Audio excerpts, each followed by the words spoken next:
To get revenge on his wife's evil and cunning stepchildren, this incredibly wealthy chairman decided to marry his young female bodyguard. His plan was to squander his assets so the stepchildren wouldn't inherit a single penny.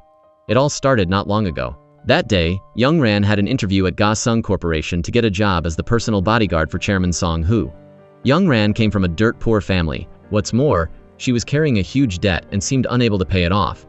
This was a good chance to clear her debt because, from what she'd heard, Chairman Song-hoo would pay very generously. After looking at Young Ran's resume, the Ga-sung Corporation's lawyer shook his head. They needed a bodyguard who was more quick-witted and younger than her age of 28. Knowing they were going to reject her, Young Ran immediately revealed that she had once caught a harasser on the train and received a Brave Citizen Award. But Lawyer Lee didn't care about those things. To prove her quick reflexes, Young Ran threw a punch toward Lawyer Lee. He was startled and almost fell, but Young Ran quickly caught him. She argued that a bodyguard needs to deal with unexpected situations because attackers will never give warnings. That was an example to show that she was capable enough. On the other side, Chairman Song-hoo had witnessed everything, and he was very impressed. So, he immediately ordered Lawyer Lee to hire that girl. Hearing the news that she passed the interview made Young Ran overjoyed. Young Ran's mission was to be on call 24/7 next to the chairman. There were no weekends and no days off. Young Ran was very eager to work because she really needed the money.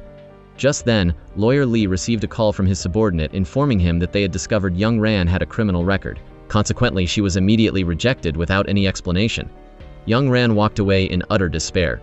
Her misery doubled when her high heels broke at that very moment. Young Ran angrily took out her frustration on the poor shoes, and Chairman Sung-ho noticed everything. According to Lawyer Lee's investigation, back in 9th grade, Young Ran was sentenced to 6 months in prison for stealing sanitary napkins at a convenience store. Because she was past the juvenile age, she had to go to a juvenile detention center. Chairman Sung-ho couldn't help but wonder about this. Just for an item worth 10,000 won, she had to serve 6 months in prison? But in this country, if you don't have money or power, no one will protect you, and anything can happen. Apart from that record, there were no other criminal offenses. Young Ran's experience as a bodyguard in other places was quite good. Also, she had a huge debt of up to 500 million won. Her mother, heavily in debt, had used her name to borrow that amount. Lawyer Lee thought that if she couldn't pay it back, she might end up at the Han River Bridge to settle the debt. After a moment of reflection, Chairman Sung-ho felt that one couldn't judge a person based on a few lines in a resume. He had been running the corporation for 30 years and was confident in his ability to read people. He liked people with many weaknesses. He noticed that all of Young Ran's clothes were cheap, her makeup was minimal, and even her shoes were very old.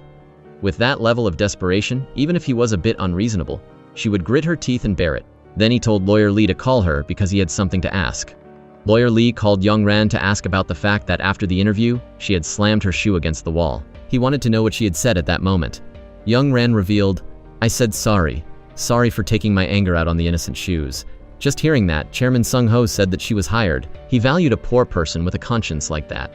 Receiving this news made Young Ran stunned with joy. From now on, she had become Chairman Sung-ho's official female bodyguard. The very next day, Young Ran packed her bags and moved to the chairman's house. Here, she helped a strawberry delivery guy avoid getting hit in the head by a door.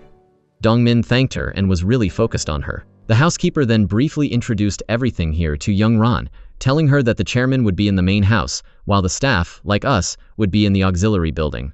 Also, the kitchen is only in the main house. If you don't want to be hungry at night, remember to eat enough beforehand.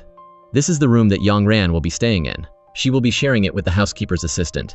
That girl, Hei, is also about the same age as Young Ran.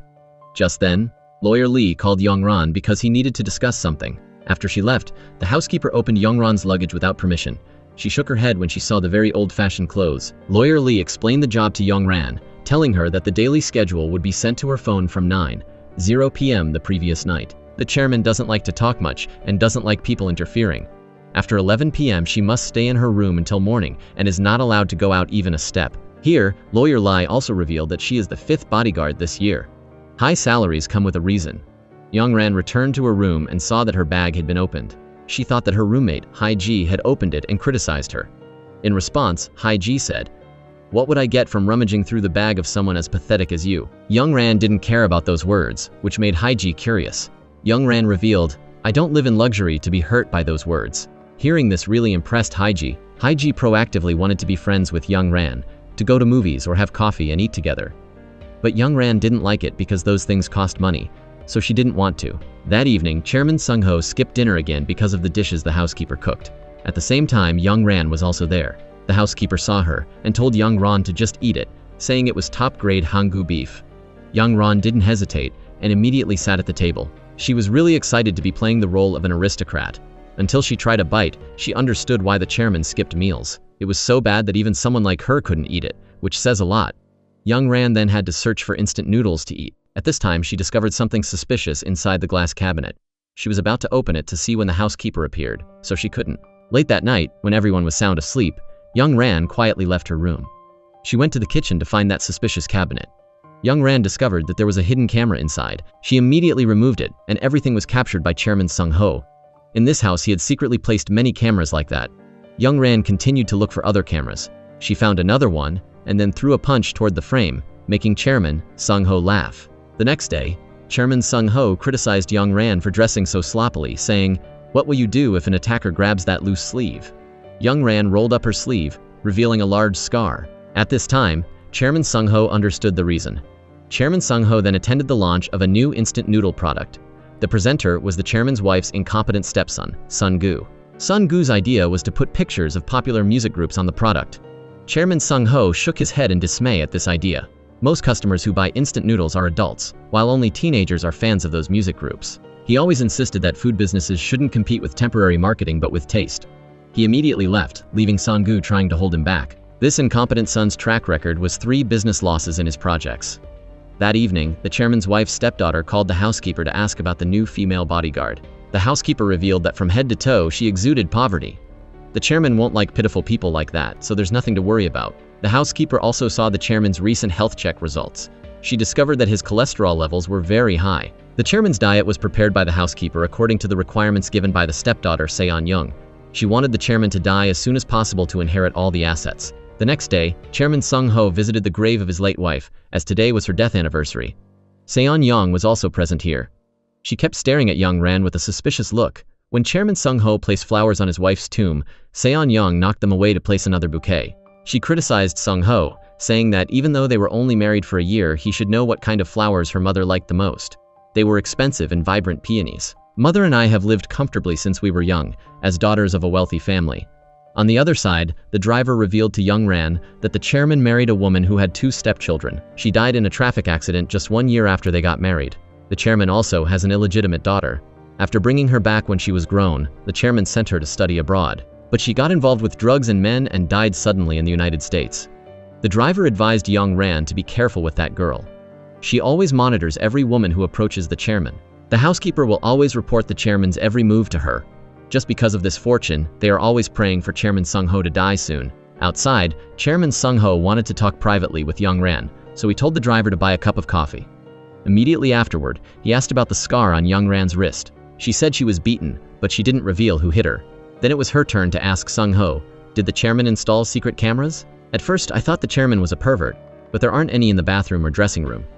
Besides, it's strange that there's only 1 kitchen for 2 buildings. Is someone planning to kill the chairman?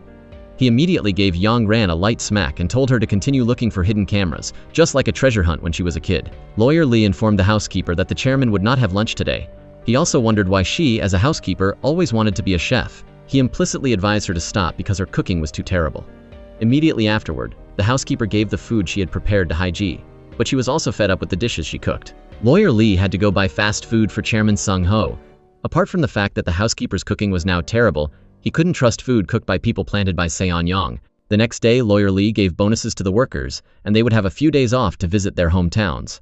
Haiji asked Young Ran when she was going home, and she said tonight, "Because my parents are both working, I'll go home a little late." Although she said that, Young Ran didn't want to go home. That evening, because she was hungry, Young Ran went to the kitchen to find something to eat. Just then, she ran into Chairman Sung Ho here. He asked about her progress in finding the cameras, and she revealed 2 in the lobby and hallway of the auxiliary building, 1 in the main house lobby, and 3 in the living room. Each window also has one, and there's one at the back door too. Immediately afterward, Chairman Sung Ho even personally cooked noodles for Young Ran to eat. Watching her eat reminded him of his own daughter. Seeing the chairman's pensive face, Young Ran understood who he was thinking about. Chairman Sung Ho said, "When I was penniless, I dated a woman. After we broke up, she gave birth to a child. That child grew up in an orphanage for 19 years without knowing anything about this father. Angry at being abandoned by the world, she resented me very much, always bristling at me like a hedgehog. But a hedgehog bristles to protect itself. On the other side, Seon-young asked the housekeeper and learned that the new female bodyguard might be coming home late. With the suspicion already in her mind, she couldn't sit still. So, she went to the chairman's house to check. Chairman Sung-ho saw Seon-young coming and told Young-ran to hide. She walked in, saw the bowl of noodles on the table, and her suspicion increased even more. Without a word, she searched all the rooms. She was sure that the new female bodyguard was hiding somewhere. This situation reminded Young-ran of the haunting memories of her childhood, when her father used to hunt her down to beat her in the same way. After checking and finding no one, Seon-young finally left. Then she advised Chairman Sung-ho to remember to eat the dish she had brought. But as soon as she left, he poured it all into the trash. The next day, the chairman called Young-ran to his office because he had something to say. As soon as she arrived, a secret door was opened. Young-ran stepped deep inside, where the chairman was already waiting. This room was where he observed everything, and only he and Lawyer Lee knew about it. He showed Young-ran a picture of his daughter. Young-ran admitted that she had already read everything in the newspapers, but he said that drugs and men were not true. He insisted that his daughter was murdered. When she was 19 years old and came here, she wanted to study painting. And then I sent her to New York to study. He showed Young-ran a second picture of the person who killed his daughter, and that was Seon-young. At the time when his daughter was murdered, she was there. It was all for money. They see me as someone who stole the inheritance that should have been inherited from her mother. But then my biological daughter appeared, and you might inherit the management rights of the corporation. She was nothing but a thorn in their side. Sung-ho revealed that he was also about to die, at most only 6 months left. Before he died, he wanted to take revenge on them in the way they feared the most, which was inheritance. Sung-ho opened another secret room containing a safe for Young-ran to see. Inside were many gold bars and stacks of dollars. Witnessing those things, Young-ran understood that a bodyguard when protecting the rich would sometimes be offered a large sum of money to kill the client. She had prepared herself mentally, so she asked him what she would have to do for the chairman. But Sung-ho suddenly took out a ring and wanted to propose to Young-ran and his revenge plan. If she agreed, Young-ran would become the owner of Gasung Corporation, but with one condition. She had to help him take revenge on those 2 children. The case of his biological daughter had passed 15 years, so there was no evidence. Now he wanted to use Young-ran as bait to lure them into a trap. Once Young-ran's identity was made public, they would definitely try to get rid of her. At that time, he would set a trap and arrest them all with the charges of conspiracy to murder and attempted murder. Hearing this made Young-ran really scared, so she rejected this deal. She thanked the chairman for everything over the past few days and then left. Returning to her room, Young-ran packed her things to leave. Just then, she received a call from her mother, and she asked to borrow money again. This made her even angrier. Young-ran now had no turning back, so she decided to return to wear the wedding ring, and she accepted this extremely risky deal. The next day, Lawyer Lee had already prepared a contract for Young-ran. The contract would take effect immediately after Chairman Sung-ho passed away. 3 months after the chairman's death, there would be a meeting to elect the representative of Gasung Corporation. At that meeting, Young-ran would use her most valuable vote to ensure that the 2 sisters wouldn't dare to set foot near Gasung again. Only when these procedures were completed would she have the right to inherit. Also, the death of the chairman had to be carried out by Young-ran herself. At that time, Lawyer Lee would record everything. If Young-ran didn't follow the plan, she would have to go to jail with the video as evidence that she had harmed Chairman Sung-ho. Reaching this point, Young-ran had no other choice. She signed it and bet her whole life on it. The next day, the plan began to be implemented. Young-ran secretly put laxatives into the driver's coffee. He drank it without any suspicion. Immediately afterward, the driver began to feel stomach pain, so he couldn't take the chairman. And then, Young-ran replaced him as planned. It turned out that both of them were going to get a marriage certificate, so they couldn't let the driver know. Here, Lawyer Lee was already waiting for both of them. The employee doing the paperwork couldn't help but be surprised because the age difference between the two was too great. Even so, there was no reason to object because this was a legal marriage. After completing the procedure, the two also took a wedding photo like everyone else. Returning home, the 3 continued to discuss the next plan. Young-ran would move to a remote rural village to live for 3 months. It was a secluded place that was very convenient for her to hide from those who were hunting her. Moreover, when the 2 sisters sent assassins, it would be the perfect place to set a trap. Lawyer Lee had also prepared a resume for Young-ran with a new name. Once she got there, she would be a kindergarten teacher, a profession that is least suspicious and harmless. Standing outside, the housekeeper was eavesdropping on everyone talking, but a quick-witted bodyguard like Young-ran immediately discovered this. She went over and opened the door, causing her to fall flat on her face. While he was at it, Chairman Sung-ho also said straight to her face, "I'll give you more money than Seon-young, so please don't cook anymore." Then he gave her a powerful black card, and how could she refuse? Lawyer Lee continued to remind Young-ran, before the meeting in 3 months, absolutely don't die. Today, Dong-min continued to bring strawberries to the chairman. Here, the chairman ran into him, so the two chatted for a while. The chairman was curious as to why the strawberry from Yutrang was so particularly delicious. Dongmin revealed that for strawberries to grow well, the weather year-round can't be too hot or too cold. The soil must be fertile, and there must be plenty of water. The land of Mutrang is a place where all of those things come together. So what does the chairman think of our strawberries taste? Of course, they're delicious. If they weren't delicious, I wouldn't have been eating them until now. In the distance, Lawyer Lee told Young Ran that that guy isn't a main character or a supporting character. He's an extra, so don't be curious. A little later, Young Ran received a call from Chairman Sung Ho. She heard his cries for help and couldn't help but panic. She hurriedly ran to his room where Chairman Sung Ho was lying collapsed on the floor in agonizing pain. Young Ran immediately took him to the hospital. Over the past time, he had been secretly using painkillers to prolong his life. But the situation had worsened greatly, so the doctor advised him to prepare himself mentally, saying he might not last more than 3 months. Standing outside, a female nurse overheard everything. Immediately afterward, she called Seon-young to reveal this. When the chairman was in the final stages of cancer and wouldn't live much longer, the two gay sisters smiled brightly, as if they were having a bumper harvest when they heard that good news. They began to think about the prospect of taking over the entire Gasung Corporation, something they had always thought of as the legacy their mother left behind. The next day, Chairman Sung Ho decided to be discharged from the hospital and go home. He planned to euthanize himself tonight. He couldn't endure this pain any longer. He told Young Ran to go see the director of the hospital to get the medicine and follow the plan. The director advised Young Ran to only use it when the chairman was in too much pain. That was the medicine to end Chairman Sung Ho's life. Young Ran returned listlessly with the package of medicine in her hand, as she wasn't really ready to harm the chairman. Sung Ho was about to open the safe to get something when Young Ran came in. He told Young Ran to go to the kitchen to see if the housekeeper had prepared the noodles yet because he wanted to eat them in his last moments. After Young Ran left, Sung Ho immediately set up a camera to record himself. He looked at his daughter's picture in his last moment, and then slowly pulled out a gun and pointed it straight at his head. In the kitchen, Young Ran heard a very loud gunshot from the chairman's room. Startled, she dropped the bowl of noodles she was about to bring in to him. Young Ran panicked and ran in, but Chairman Sung Ho was no more. He did that because he didn't want Young Ran to be burdened with anything, and more than anything, he trusted Young Ran would succeed with the plan he had laid out. The next day, the television news reported on the death of Chairman Sung Ho. The two gay sisters were the happiest people at this time, but they couldn't have imagined that everything was just beginning. Lawyer Lee was also present to remind the two to come to the funeral home. Seon-young didn't care and immediately asked about the shareholder meeting in 3 months. She wanted to put her younger brother in the position of chairman of the corporation, but Lawyer Lee revealed that there had been a change in the will. Hearing that, the two were shocked. The two sisters went to the funeral home and saw Young Ran already there. Incidentally, Lawyer Lee also introduced that 1 month ago, this Young Ran had registered to marry Chairman Sung Ho. At this time, the two were truly stunned. They also saw Young Ran wearing their mother's wedding ring. Song-gu was about to step forward to cause trouble, but Lawyer Lee stopped him. In her irritation, Seon-young touched Young Ran. But she wasn't someone to be trifled with and immediately asserted, "From now on, I'm your mother." After Young Ran's identity rose to a new level, the housekeeper flattered her, saying "yes, madam," until her mouth was sore. And her roommate, Hey, still couldn't believe this story. On the other side, the two gay sisters summoned a team of lawyers to plot to reclaim the assets. But they were helpless because this marriage was completely legal. Sun-gu angrily claimed that the entire assets were left by my mother. But since she passed away, Chairman Sung Ho's assets have increased a lot. In short, it's very difficult to do anything about Young Ran. Seon-young then called the housekeeper. She wanted her to find every way to keep Young Ran here. Don't let Young Ran leave the house even a step. As usual, Seon-young promised a big reward. The housekeeper then revealed this to the driver. If the two could keep Young Ran here, they would get 100 million from Seon-young. Standing nearby, Haiji overheard everything. Immediately, Haiji went to see Young Ran to tell her about this, saying that the housekeeper and the driver were planning to keep her here. Seon-young promised to give 100 million if they succeeded in keeping her.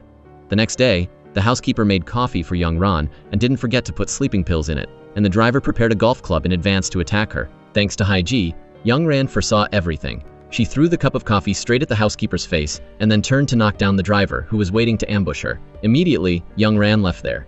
The housekeeper told the driver to quickly chase after her, but the car keys in the house were all in Haiji's hands. She bluntly dropped each one into the pot of stew, leaving the two with nothing to do. At the crematorium, Seon-young's people announced that Young Ran had run away, and she immediately ordered them to quickly bring her back. Lawyer Lee called Young Ran to ask about the situation. Young Ran decided to switch to Plan 2 because Seon-young had already acted. She would go to the airport to meet him, but she wouldn't get on the plane. She would go by bus because she knew that Seon-young's people were coming to the airport to hunt her down. At the airport, Lawyer Lee gave Young Ran an ID card with a new name, Se-mi. She would have to live under that name for the next 3 months. He reminded Young Ran that when she got there, don't meet any men out of loneliness. A woman's life is mostly messed up because of men. But Young Ran immediately said that there was no room for romance in my life. After a long journey, Young Ran arrived in the rural area of Mu Trang. At the bus station, she received a message from the principal of the kindergarten. She said that my cousin will come to pick you up soon. It turned out that the cousin of the principal was Dong Min, a strange coincidence that made Young Ran freeze. She was afraid that he would recognize her, so she turned her face away. After dodging around for a bit, Young Ran finally introduced herself as Teacher Say Mi. Luckily, Dong Min couldn't recognize her either. Sitting in the car, Dong Min sensed that this girl kept avoiding his gaze, so he asked Young Ran, "Have we ever met before?" Young Ran immediately said, "I haven't met you, or have you seen me somewhere?" After staring intently to get a good look at her face, he shook his head. Sun's lawyer discovered during the investigation that Young Ran had a criminal record back in 9th grade for theft, and her mother had also been to prison for fraud. Knowing this, Sun wanted her lawyer to use that information to attack her in court, painting a picture of someone with a criminal past who manipulated the chairman of a multi-billion-dollar corporation when he had amnesia, so that he transferred all his assets to her. In addition, accuse her of manipulating Chairman Sung-ho's mind to the point of causing his death. And then, she disappeared without a trace after his funeral. On the other side, Dong Min took Young Ran to the place where she would be staying. The principal said it was urgent, so he and everyone else had quickly cleaned up this house. Dong Min couldn't help but wonder why Young Ran, who graduated from a prestigious university, would choose this remote rural area to apply for a job. She immediately said, "I like the famous strawberries here." Dong Min also has a son who is in kindergarten. He learned that Young Ran graduated from the prestigious Shan Women's University. So he also revealed that he used to work as a part-time gym teacher there. Dong Min asked so many things, and this made Young Ran feel annoyed.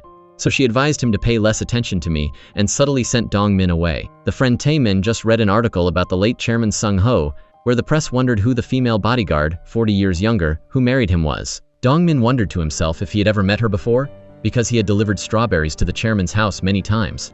Inside, Young Ran opened her luggage and there was a gun and a magazine. A while back, Chairman Sung-ho had given it to her. He knew that once her identity as his wife was revealed, people would point fingers and be nasty no matter what. Young Ran wasn't worried since she'd heard every insult in her life already. Chairman Sung-ho warned her beforehand that this revenge plan would be very dangerous. He gave this gun to Young Ran because he knew a life-or-death battle would happen, and he hoped the one who lost wouldn't be Young Ran. Once Young Ran laid a hand on that person, she'd definitely get a 5-year prison sentence at the very least. So she wanted Sung-ho to use his money to make sure she spent the shortest possible time in prison. Back at the house, Young Ran felt hungry, so she looked around for something to eat. But there were only 2 bottles of water in the fridge. Outside, Dong Min and Tae Min were making pancakes. Just then, Young Ran came out, and they both nudged each other about who should invite her to eat. Because he was nervous in front of women, Tae Min switched gears and asked Young Ran if she knew how to make pancakes. She said no, and then left. At the same time, Dong Min received a text message about a meeting concerning the new teacher. Everyone would gather at the Mu Trang supermarket at 8:00 p.m. On the other side, the son, Sun Gu, went to a private investigation agency. He wanted to track down Young Ran and kill her, but the boss there refused the deal, even at the price of 100 million. There are security cameras everywhere in Korea, so killing someone would get you caught right away. Plus, his agency focuses on tracking down debtors and collecting debts. As for killing someone for 100 million, he shook his head. Hearing that, Sun Gu switched gears and wanted to find Young Ran and her mother first. Then he warned the boss to find them quickly if he wanted to make money. That evening, the people in the village held a meeting about the new teacher. For the past 2 years, the school had seen 5 teachers come and go, and all 5 disappeared without a word. Among them, 3 had committed petty theft, embezzled funds, and had affairs. The other 2 had promised the children they would stay until they graduated, but they also ran away after getting paid. This time, Dong Min wanted everyone to be very careful with the new teacher. You can't judge a book by its cover. Just then, Young Ran showed up to buy ramen. Seeing that, everyone scattered. They also pretended to shop, but their main goal was to observe everything about Young Ran. They asked around and found out that there was nothing to eat at Young Ran's house. They looked at Dong Min, and he said that food expenses were already included in the rent. After Young Ran left, everyone turned to criticizing Dong Min for not preparing anything for her to eat. Then they all told Dong Min to chase after her and feed her. It was so difficult to recruit a teacher, so everyone really wanted to keep Young Ran around. If they lost her this time, the school would have to close, and their children have to take a bus for hours to go to the next town to study. Moreover, they learned that Young Ran graduated from the prestigious Shan University. This is a golden opportunity for their children to receive a quality education like the schools in the city, so everyone is determined to do whatever it takes to keep the teacher. Here, everyone wondered why Mr. and Mrs. Haru didn't come to the meeting. Mr. and Mrs. Haru are worried because they learned that the new teacher from Soon's school has moved in. Mr. Haru used to be a chef at a famous restaurant in Soon. He stole the recipe and went back to his hometown to open a restaurant exactly like it. He fears that if the new teacher has ever eaten at the restaurant in Seoul, she will immediately discover this fake brand. Even so, he tells himself that the teacher won't last long anyway. In the meantime, he will ban the new teacher from eating here. On this side, Dong-min offered to carry the bag for her, but Young Ran refused. He also apologized for not preparing food for her. Then he wondered why she always hated other people's kindness. In response, she said that kindness must be perceived as kindness by the receiver. Soon after, Dong-min gave the meal schedule to Young Ran. Breakfast at 8:00 and dinner at 7:00. He wanted to know if she avoided any foods. She said rice with beans. Dong-min couldn't help but be surprised when he saw an adult who couldn't eat rice with beans for the first time. Before that, Lawyer Lee had shown Young Ran Dong-min's file. Dong-min is Lawyer Lee's cousin, a former national Taekwondo gold medalist, but unexpectedly left the team. Lawyer Lee also advised Young Ran to stay as far away from Dong-min as possible. If Dong-min goes crazy, the whole village will be involved. Meanwhile, Lawyer Lee fired the housekeeper and the driver for what they had done to Mrs. Young Ran, leaving them to beg and plead. Lawyer Lee implicitly called them dogs, and a dog that is bitten once will bite again. Then he gave them some money called contract compensation. At this point, the only option left for both of them was to return and join Seon-young's side. Lawyer Lee only kept Taiji. From now on, she will stay in this house until Mrs. Young Ran returns. At the same time, he asked Taiji not to prepare meals. Except when eating, he also asked her not to wander around the main house area. Taiji also wanted to know where Young Ran was now, but how could Lawyer Lee reveal that? The principal, Mi-sun, thought that the new teacher was well educated and came from a good family, too suitable for her younger brother, Lawyer Lee. Moreover, Lawyer Lee himself introduced the teacher here, so Mi-sun thought that he must have secretly introduced her to her. In response, Dong-min advised his cousin to be careful with the new teacher when fake degrees and fake experiences are everywhere these days. In particular, you must ask her former workplace to see if there are any issues involved. On this side, Seon-young's people checked the security cameras at the airport. They saw Young Ran appear that day, but they couldn't figure out where she was going. They got information that Lawyer Lee had changed the date of the will announcement to the date of the shareholder meeting, saying that all heirs must be present on that day. Seon-young's people have checked all the VIP safes at the bank, but there are no safes registered in the name of Chairman Sung-ho or Lawyer Lee. Seon-young was sure that the safe was still in the house. She asked to call Lawyer Kim to pin some kind of crime on Lawyer Lee in order to kick him out of the house. At the same time, she wanted to report Young Ran's disappearance. On the other side, the principal, Mi-sun, reviewed Young Ran's resume. Besides the extremely impressive academic CV, Mi-sun was quite curious to learn that Young Ran had participated in many volunteer activities abroad. Young Ran revealed that my parents also often volunteered, so I was heavily influenced. Hearing that, Mi-sun thought that this was truly the legendary Confucian scholar's family, a model teacher she was looking for. While Mi-sun was introducing Young Ran to the school, the guy Song-tae came here aggressively. Now that the land of this school is about to be bought by him, he intends to demolish the school next year to build a nursing home. Standing outside, Young Ran heard everything. Just then, Mi-sun received a call from the university that the new teacher used to attend. They had checked the information about this teacher, but there were quite a few people with the name Se-mi that they knew who were a bit older. She was born in 1972, not 1994. Mi-sun still couldn't believe it and continued to ask the person on the other end to check the new teacher Se-mi's information carefully to see if there was any mistake. In the next room, Young Ran knew what was happening. She immediately called Lawyer Lee for help. Meanwhile, Mi-sun called the kindergarten where Young Ran had supposedly taught, according to her job application. She wanted to find someone named Se-mi, born in 1994. They confirmed that there was such a teacher, and she had resigned a month ago. Hearing this, Mi-sun was finally relieved. Just then, Young Ran knocked and entered. Mi-sun hadn't hung up when the person on the other end said that they got $1,000,000 just for telling a few lies. Hearing that really stunned Mi-sun. Mi-sun was about to call the police when she realized that this teacher Se-mi was a fake. But Young Ran snatched her phone. Mi-sun trembled and asked Young Ran who she was. Young Ran kept getting closer, making her really scared.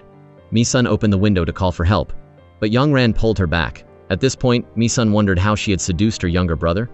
Or are they two have some kind of relationship already? Hearing that, Young Ran called Lawyer Lee to let him explain everything himself. Lawyer Lee advised his older sister to calm down. Then he revealed that the girl was Chairman Sung-ho's wife. Knowing this truth shocked Mi-sun. After hanging up, Young Ran made an offer to Mi-sun. She knew that the land on which this school stood was about to change hands and was facing the risk of demolition. So she promised to buy back the land so that the school could continue to operate. In return, for the next 3 months, Mi-sun must let Young Rang live peacefully as a kindergarten teacher here. Then Mi-sun will become the real owner of this school. After hearing this, Mi-sun nodded repeatedly and addressed her as madam until her mouth was sore. Dongmin was outside after hearing the principal's call. He heard her calling someone madam and saying that lying wasn't wrong as long as you don't get caught. Immediately, Dongmin opened the door and asked Mi-sun what she had just said. "Who is madam?" Mi-sun pretended to be on the phone and said that she was talking to the madam at her church. Then Mi-sun subtly kicked Dongmin out. Mi-sun and Young Ran then continued to discuss what they were talking about earlier. Mi-sun thought that a verbal agreement was not valid, so she wanted to draw up a written contract to make sure.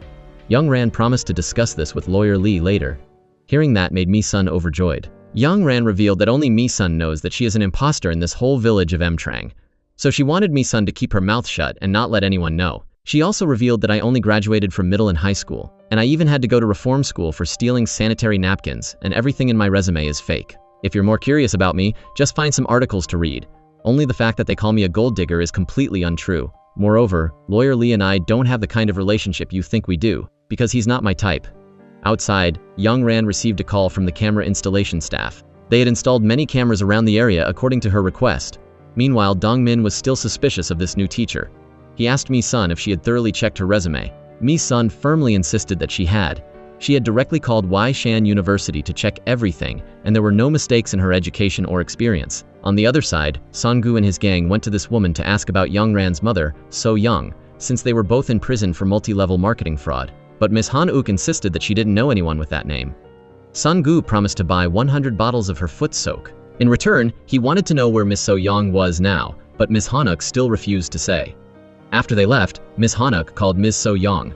She revealed that a group of people had come to ask about her. Ms. So-young advised Ms. Han-uk, "If anyone asks about me, just say you don't know." At the same time, Ms. So-young's colleague had heard everything. She was the person lawyer Lee had planted to monitor Ms. So-young. Soon after, she texted lawyer Lee that someone was looking for Ms. So-young. On this side, the principal, Mi-sun, asked Young Ran to watch the children for a while because she had to go meet the guy selling toys for the school. Being a teacher for the first time made Young Ran really confused, and even more confused when she saw 2 children fighting over toys and couldn't persuade them. Young Ran angrily took out a pile of toy bricks and threw a punch that broke them in half. At this point, the children were silent and listened to teacher Young Ran. From here, Young Ran started teaching the children how to defend themselves. Since there are more than 30 cases of child abuse in the country each year, she took a dinosaur as an example to illustrate a bad guy and instructed the children how to respond to a bad guy trying to attack them. She knocked down the dinosaur and repeatedly punched it. The children cried and wailed when they saw that their dinosaur was broken. Hearing the crying, Dongmin and Mi-sun immediately arrived. He asked Young Ran what she was doing. Then he pulled Young Ran outside to talk for a moment. Young Ran explained, "I just wanted to teach the children how to defend themselves when there are always bad guys lurking around them. But teaching self-defense in the classroom without safety equipment would be very dangerous. If they get hurt, they'll be disabled for life. You two caused an accident in Sen, so you moved down here." Hearing this, Young Ran was really hurt. Up there, Mi-sun discovered that the parents' tuition fees had vanished. She searched everywhere but couldn't find them. Mi-sun suddenly remembered Young Ran when she said that she had been to reform school for stealing sanitary napkins. Thinking of this, Mi-sun pulled Young Ran into the room to talk quietly. She asked Young Ran if she had seen a white envelope that she had left on the table, as the money inside had disappeared. Young Ran remembered the guy who had come to see Mi-sun earlier to sell toys to the school. She checked the security camera and saw that the guy was at the grocery store. Immediately, she rushed there. Dongmin saw this and ran after her. When they arrived, Young Ran grabbed him to ask about the envelope. He kept insisting that he didn't know anything, but Young Ran didn't believe him. At the police station, the guy was very angry that Young Ran thought he was the one who stole the money. Mi-sun kept apologizing to the guy because she had used that money to pay the utility bills and had forgotten. On the way back, Young Ran asked Dongmin why he had followed her then. "Did you think I ran away because I was hurt by the words at the schoolyard? You've misunderstood me a lot. I'm not a bad person, and I'm not a weak person either." Dongmin apologized for saying things that hurt Young Ran. But because he had also suffered injuries while playing sports, he was a bit grumpy when he found out that she taught the kids how to defend themselves like that. Returning to the classroom, Young Ran inflated the dinosaur for the children and wrote an apology to the children on the dinosaur's torn belly. Outside, the president of the Parents Association was waiting for Young Ran. Then she offered to take Young Ran home. Sitting in the car, she said that whenever someone new comes to Mutrang, we treat them to a meal to get to know each other, and it's better to start in a friendly way.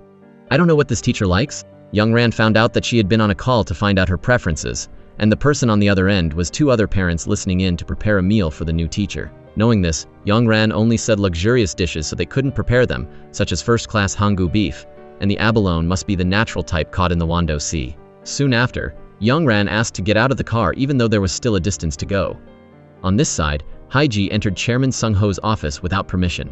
She knew that there was a secret room here, so she searched all the bookshelves but couldn't find a way to open it. Haiji sat at the chairman's desk. She wondered why everything here was black, but this pen was red. She picked it up and a secret door opened. Haiji was really surprised to stand in front of this secret room of the chairman.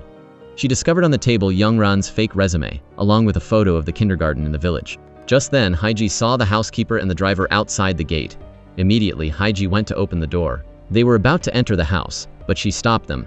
Here, the housekeeper asked Haiji if she could contact Young Ran because Sun was about to sue her. Sun said that if we testify in court, she will reinstate us and give us a generous bonus.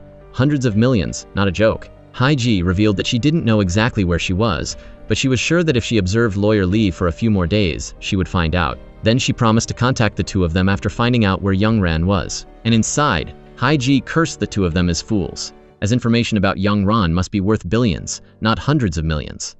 That night, Dong-min and his son came to the house for dinner. Because there wasn't enough food, Dong-min went to the kitchen to prepare more. At this time, someone texted him. Seeing that, the son opened it and read aloud that, as you said, the new teacher probably caused some accident in Soon and sneaked back here. Dong-min ran out to stop him, but it was too late, and Young Ran immediately went home in frustration after hearing those things. Returning home, Young Ran called Lawyer Lee. She revealed that the people of Mutrang were starting to suspect her identity. Lawyer Lee advised Young Ran to be friendly with the people so that she could live in peace and to see it as another task in the plan. At the same time, Dong-min and Taemin were also outside. Both brought strawberries to Young Ran, as an apology for the text message earlier. But Young Ran said that she didn't like strawberries anymore. Then she walked straight into the house. The next day, Young Ran began her plan to befriend the people of Mong. She waited for the president of the Parents Association to pass by and asked for a ride. Here, Young Ran revealed that she was planning to invite everyone to a friendly meal. I'm planning to have a welcome party in my yard today. Hearing that, she immediately agreed with both hands. Immediately, the president of the Parents Association sent out a notice that at 5:00 p.m. today there would be a celebration welcoming the new neighbor. Everyone put aside their work and attended in full. On the other side, Lawyer Lee returned home and didn't see Haiji anywhere. He called, but she had also turned off her phone. He ran to Haiji's room and found out that she had packed up and left. Meanwhile, the people in Mang were preparing everything for the welcome party. Dong-min came into Young Ran's house, but she stopped him, because on the table was a computer tracking the cameras that she had secretly placed. Fearing Dong-min would find out, Young Ran had to use her feminine wiles. She took the initiative to walk towards him and hug the photo in her arms. While Dong-min was waiting for a sweet kiss, Young Ran reached out and folded the computer, making Dong-min unable to understand what was going on. At the same time, Haiji unexpectedly appeared here. She came in to greet her friend after many days of reunion. Seeing the presence of Haiji made Young Ran stunned. After regaining her composure, Young Ran introduced Haiji to Dong-min, saying she was her friend. Then she asked Dong-min for permission to talk to this friend privately for a moment. Soon after, Young Ran turned to Haiji and asked how she knew she was here and if Seon Young was sending her. Haiji revealed that Seon Young promised a big reward if she found her somewhere. So she asked Young Ran what she really wanted, how much money it would take for her to shut up and disappear quietly. Haiji replied, 1 billion or 10 billion? Hearing that number made Young Ran's blood boil. However, Haiji only said that she was joking and didn't really need money right now. What she wanted was to be friends with Young Ran, to go out for coffee, eat, or watch movies with this friend. Otherwise, she would reveal everything to the people in the village. Hearing that, Young Ran agreed to shake hands and be friends with Haiji, while begging her not to do anything stupid at the party. Young Ran walked outside, and everyone showed banners to welcome her. Young Ran was a little confused by the villagers' enthusiasm. Then she invited everyone to sit at the table for a meal. On this side, Lawyer Lee wondered why the lights in the secret room were turned on. He checked the security camera and discovered Haiji had been in there. He went crazy when he learned the truth. On the other side, an aunt told everyone that they should verify the new teacher. Soon after, the village policeman revealed to Young Ran, I have a younger sister named Shanghai who used to study at Waishan Girls' School. If you used to study there, you probably know my Shanghai, right? Seeing that Young Ran didn't know how to answer, Haiji immediately jumped in and said that she only knew her face because Shanghai had very beautiful eyes. Taking advantage of this, Young Ran also immediately affirmed that this was true. The policeman was about to ask more questions, but the principal, Mi-sun, cleverly changed the subject to another issue and announced some good news to everyone, saying that the rumor that the new teacher had come to our kindergarten had spread throughout the town, so the number of students was expected to increase next week. Then she invited Young Ran to say a few words. Young Ran thanked everyone for welcoming her so warmly. She also knew about the bad things about the previous teachers. She affirmed that she would definitely be different from them and hoped to receive the trust of everyone in the village. The policeman turned to Haiji and asked if they had ever studied together in the kindergarten department. Haiji revealed that she studied ballet. She wanted to perform for everyone. Haiji took out her ballet shoes from her bag and put them on. She told Taemin to turn on the music for her to perform. With her forte, Haiji made everyone unable to take their eyes off her. At the same time, Young Ran received a call from lawyer Lee. He knew that Haiji was there and took responsibility for himself. At the same time, lawyer Lee was checking to see if Seon-young knew about this yet. Young Ran revealed that the people were starting to trust her, so she wanted to implement the plan she had outlined. And then lawyer Lee posted a video of Son-gu on social media. Outside, the village tough guy Song Tae was also present. He was drunk and wanted to perform a song for everyone, but because he sang so badly, no one could stand it. Haiji couldn't take it anymore and turned off the music altogether. Song Tae angrily turned around and criticized everyone for treating him like this. Did everyone hate him that much? Everyone depended on him for a living, so why did they look down on him like that? By the way, Young Ran also made it clear about the lease of the kindergarten land. According to the land lease law, the term extends to 10 years. Everyone has only rented for 4 years and there are still 6 years left on the contract. So Song Tae had no reason to reclaim the land and demolish the school. Moreover, after Young Ran came here, he offered her 3 million to leave the kindergarten. But she didn't accept it. Knowing this, everyone turned to criticizing him. Song Tae warned Young Ran that if she came here, she had to follow his rules. He angrily tried to hit her, but Dongmin stopped him, and then everyone chased him away. On this side, Ms. So-young revealed to her colleague that she would change her name to Ha because she was afraid that the loan sharks would find her. At the same time, Son-gu and his gang were also here to look for Ms. So-young. He checked all the employees here, but no one had that name. Ms. So-young was also checked, but she had changed her name. She advised him to leave because he couldn't come in without wearing cleanroom clothes. Thinking he was a director or something, he said he wasn't a director, just a deputy director. Just then, the colleague ran over and called Ms. So-young by her real name. Knowing that her identity had been exposed, Ms. So-young ran away. But running outside, she ran into 2 more guys. Then they beat Ms. So-young up. On this side, everyone in the village was tipsy, so the party ended early. Taemin was given a bottle of ginseng wine by the village chief. He had had his eye on Haiji since she stepped foot here, so he wanted to invite her for another drink. Young Ran was afraid that Haiji would say something bad if she was drunk, so she stopped her. Then she helped Haiji back to her room to rest. Inside, Haiji asked Young Ran about that guy Dongmin. Because when she was at the chairman's house, she didn't have the opportunity to talk to him. Young Ran said that he was the most dangerous person in the village, so she advised Haiji to be very careful. Ms. So and her colleague were captured by Son-gu to ask about Young Ran. She wondered if he liked her Young Ran, or did they have some kind of shady relationship? Did she really not know, or was she just pretending? The person who married Chairman Sung-ho was her daughter. Learning about this shocked Ms. So. She had read about this case in the newspaper but didn't expect that girl to be her Young Ran. Legally, Son-gu must now call Ms. So-jan grandma. Ms. So-jan kept insisting that she didn't know where Young Ran was because they had cut off contact a long time ago. Even so, she revealed that there was a way to find Young Ran. In return, she wanted to receive something from Son-gu. She was willing to sell out her own daughter just for money. The next morning, seeing Dongmin go to the strawberry farm, Young Ran also wanted to go along. She wanted to explain about what happened yesterday, saying that it was only because he suspected her that she did that. Was she planning to kiss me because of that? Because I can't be easily bribed with money, so she used her feminine wiles? Young Ran laughed when she heard that. It seemed like he had seriously misunderstood. Because he kept blocking the way I was going, I unconsciously panicked and pushed him away. I didn't expect that even though he has a child, he would be so naive. On this side, Haiji discovered Young Ran's schedule board. She wondered why Young Ran called Dongmin a marginal figure. Haiji then wanted to check Young Ran's suitcase. She tried all the passwords, but none of them were correct. She suddenly remembered Lawyer Lee's phone password, so she tried it. Unexpectedly, it matched the password for this suitcase. Haiji discovered that there was a lot of money inside the suitcase. This made her really excited. Meanwhile, Young Ran and Dongmin had arrived at the strawberry farm. While Young Ran was helping him pick strawberries, he noticed a large scar on her hand. Dongmin immediately remembered the girl who had helped him at Chairman Sung-ho's house, as they both had the same scar. On the way back, Dongmin asked Young Ran about the scar on her wrist. Young Ran insisted that it wasn't a scar.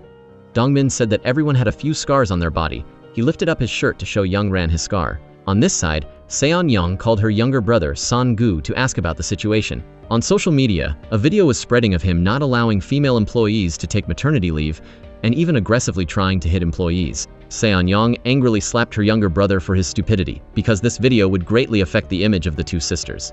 She wanted Son-gu to fast for 3 days. Don't shave and appear with a haggard face to publicly apologize to the public. The police unexpectedly came to Lawyer Lee. They read an emergency arrest warrant for him on charges of embezzling public funds, and it was all due to the two Seon-young sisters behind the scenes. Seon-young also knew that Lawyer Lee was the one who released that video. She affirmed that the video wouldn't make things difficult for wealthy people like her. She would use money to remove it smoothly. As for Lawyer Lee, she would slander him in the newspapers that a lawyer wanted to become a tycoon, so he embezzled the corporation's assets. After the police escorted Lawyer Lee away, the housekeeper and the driver appeared. They asked Seon-young for permission to return to work in the chairman's house, and then she immediately agreed. Sitting in the car, Lawyer Lee sent a text message to Young Ran to switch to Plan B. She received the text message and rushed into the house. Young Ran locked the door and closed all the curtains. She took out a USB that was secretly hidden and started to follow the plan. Young Ran then went to an internet cafe to send an important email to the reporters under Lawyer Lee's email account. At the same time, Haiji and Taemin were here, so she hurriedly turned off the computer. On the other side, the female reporter Shung Hee received an email from Young Ran with evidence that Vice President Sun Gu of the Gasong Corporation was plotting to sell the company, along with a recording to prove this. Immediately, reporter Shung Hai went to the police station to meet Lawyer Lee. While the interrogating police officer was out, Shung Hai asked Lawyer Lee how he sent the email when he was arrested. He said it was a scheduled email. After confirming that this confidential information was accurate, Shung Hai contacted her superiors, and she wanted a slot on the news to talk about the Gasong Corporation. That evening, the news was broadcast, and Son Gu was watching it. They accused Son Gu of trying to sell the company to an investment fund abroad. They found out that Son Gu and an acquaintance named Kim had bought shares of the Gasong Corporation under different names, with the intention of transferring all their shares to an investment fund abroad. The television station broadcast a recording of Son Gu when he revealed that his sister, Seon-young, knew nothing about business. The television station was sure that a war for inheritance was breaking out between the two sisters in the Ga family.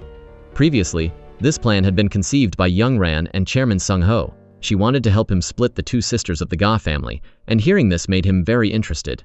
Back at the village, Young Ran and everyone were also watching this case. Haiji suddenly revealed to everyone that Young Ran also had many noodle shares of the Gasong Corporation. But these days, the vice president is causing all sorts of problems, so it's worth very little. Knowing this, the village policeman couldn't help but admire Young Ran. And he also had information that Young Ran also had a black belt in Taekwondo. Dong-min turned around and saw that Young Ran was tying her hair back. That hair tie reminded him of the girl he had encountered at Chairman Sung Ho's house. On the way home, Dong-min suddenly called Young Ran by her real name. Hearing this made her freeze, and Dong-min kept asking if she was Young Ran. Young Ran pretended to be ignorant and asked who he was calling. In response, he said that she didn't have the talent to lie. "Don't you remember the first time we met at the late Chairman Sung Ho's house? Are you going to pretend you don't know until the end?" Young Ran affirmed that this was true. "Can you also pretend you don't know until the end? And if you grasp my weakness, what are you going to do? Just tell me straight what you want." Dong-min laughed in a disdainful manner. "I don't want anything. Is this how you live in this world? Are you going to cover up everything with money? So you must have read the newspapers and know everything, right? A child like me without proper parents and no one to protect me. Someone with a criminal record trying to struggle to survive by any means. That's what people say. But as soon as something is lost, the first person they suspect is me. Are you, Dong-min, any different from them? When you regarded me as teacher and when you learned I was Young Ran, did you look at me the same way? You might as well just demand money. That way I'll feel more comfortable." Dong-min was angry at what Young Ran said. He swore that he wouldn't say anything and didn't need a penny from her. Returning home, Young Ran revealed to Lawyer Lee that Dong-min knew her real identity. Young Ran wanted to know what Dong-min's weakness was so she could figure out how to shut him up. Lawyer Lee thought it was very likely his son. Lawyer Lee returned home and was startled to see the housekeeper and the driver here. The housekeeper said that they had investigated everything. "We both signed a legitimate labor contract with the late chairman, so the unilateral dismissal can be considered an unlawful dismissal. The two begged to stay because they had worked in this house for more than 10 years anyway. They saw this place as no different from their home, and hearing that, Lawyer Lee couldn't refuse." At the same time, Son Gu was about to flee abroad but was caught by Seon-young's people. That guy advised Son Gu to stay in Korea during this time. Son Gu refused to listen and even attacked him, but he couldn't do anything to this guy. Then the guy told Son Gu to get in the car quickly and not to make a big deal out of it. The next morning, Young Ran proactively went to find Dong-min, and he wondered if she really hadn't left. "I told you that I can't escape. Are you going to reveal my identity?" But Dong-min didn't bother to answer. Soon after, Young Ran went to the farm alone to pick strawberries to help Dong-min, partly because she wanted to supervise him to prevent him from revealing things about her to everyone. On this side, the shareholders were having a meeting after Son Gu's scandal. when he intended to sell the shares to a Chinese company. They all wanted to choose someone to be the representative instead of Sun Gu. Half of them wanted to choose Sun to replace him, but the other half opposed it. They thought that Sun knew nothing about business. Here, everyone wondered why Sun hadn't come, because she was the one who was hosting this meeting. Just then, Sun's people announced that she wouldn't be able to attend this meeting, and the press conference tomorrow would be changed to 2:00 p.m. today. A listening device was attached under the meeting table. Seon-young didn't participate, but she heard everything. Soon after, Seon-young met with reporter Sheng Hai. She wanted to give Sheng Hai a confidential piece of information containing documents about the directors of the Gasong Corporation. Although Gasong was thriving, there were many problems internally. She wanted Sheng Hai to release that information. She wanted to sweep away everything so she could take control of the corporation. As for Sheng Hai, she needed to carefully check the documents before reporting. On this side, Sun Gu was going crazy because he was being held back by his sister. He called the debt collector and found out that Lawyer Lee had been released. He told the debt collector to pick him up and bring Miss So-young too. He promised to pay the debt collector 100 million to do this. In recent days, Hai-ji had nothing to do, so she was very bored. She asked Dongmin if there was anything to do at the strawberry farm that she could help with. Hearing that, Young Ran told Hai-ji to go to school to teach the children ballet. Principal Miss Sun pulled Young Ran outside to talk about this, since the school's finances didn't allow them to hire another ballet teacher. Young Ran advised Miss Sun to rest assured because I would pay Hai-ji's salary. At the same time, Young Ran also revealed that Dongmin knew my identity. But Young Ran wasn't too worried because the people who knew about this were all within her sight. Hae-ji then submitted a resume for the principal to see. Mi-sun knew that this was a fake resume, so she advised Hai not to go to this extreme. She also wanted to know how Hai-ji and Madame Young Ran knew each other. Hai-ji revealed that it was since she came to work at the chairman's house. So what does Hai-ji want from the madam after knowing her identity? I just want to eat, drink, and watch movies with Young Ran. But looking at this principal, she probably asked for something in return from Young Ran, right? Hearing that, Mi-sun kept denying. Just then, the tough guy Song Tae was having people dig up the land in front of the school grounds. Mi-sun angrily wanted to meet Song Tae to talk things out clearly. As she ran over, she almost crashed into the excavator. If it hadn't been for Young Ran's quick thinking, and Dong-min angrily cut all the rolls of steel wire with scissors. Seeing that, Song Tae got out of the car to stop them. He warned Dong-min that he was destroying property on his land. Dong-min advised Song Tae to restore the scene. What if the children were injured while playing? Song Tae didn't bother to listen, and immediately called the police and accused 2 people of trespassing on my private land. Lawyer Lee received a call from his older sister, Mi-sun. She revealed that Young Ran had been arrested by the police. Immediately, Lawyer Lee went to find him. Reporter Sheng Hai was reviewing the audit report of the board of directors of the Gasong Corporation, alleging abuse of company bank cards by the directors 32 times, and illegal special recruitment. Sheng Hai continued to check X's information, and it was all positive articles writing well about her with volunteer activities for psychological treatment at the prison and free art education. On this side, Young Ran and Dong-min were at the police station. The policeman revealed that it seemed that superiors had interfered, so he advised Young Ran to find a private lawyer. This time, Song Tae wouldn't easily let it go, because he was in a hurry to get permission to build a nursing home before the election.